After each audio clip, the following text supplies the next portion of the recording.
À peine 3 semaines se sont écoulées depuis la rencontre en Alaska entre Trump et Poutine. Et déjà, elle semble bien lointaine, tant la situation a basculé sur le terrain.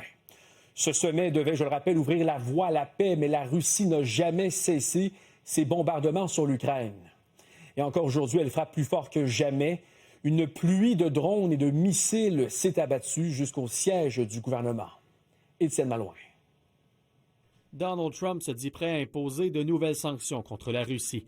Le président américain a fait cette déclaration en mêlée de presse alors qu'il était questionné sur la possibilité d'accentuer la pression sur Vladimir Poutine. Are you ready to move to the second phase of sanctions against Russia or punishing Putin? Yeah, boy! Une prise de position du président américain qui survient quelques heures après une frappe sans précédent des troupes de Vladimir Poutine en Ukraine. Plus de 800 drones et missiles ont été lancés dans la nuit de samedi à dimanche, faisant 5 victimes et des dizaines de blessés. Même si 95% des projectiles ont été interceptés, une partie a touché terre.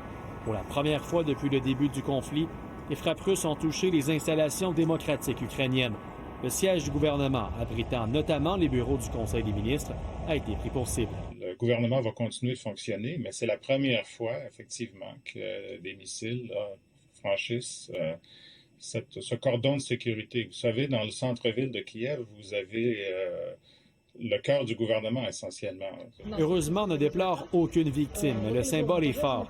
La Russie qui s'en prend aux institutions démocratiques et cause des dommages matériels importants, comme le démontre cette vidéo tournée par la première ministre ukrainienne.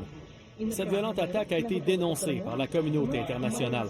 Le premier ministre canadien Mark Carney l'a qualifiée de brutale et de lâche, en ajoutant que l'assaut russe justifie l'urgence de mettre en place des garanties de sécurité pour assurer la fin du conflit. Pour sa part, le président français Emmanuel Macron est d'avis que la Russie s'enferme toujours un peu plus dans la logique de la guerre et de la terreur. Il faut imposer la paix à la Russie, mais pour le faire, il faut adopter la position forte en termes de soutien de l'Ukraine militaire, diplomatique, économique.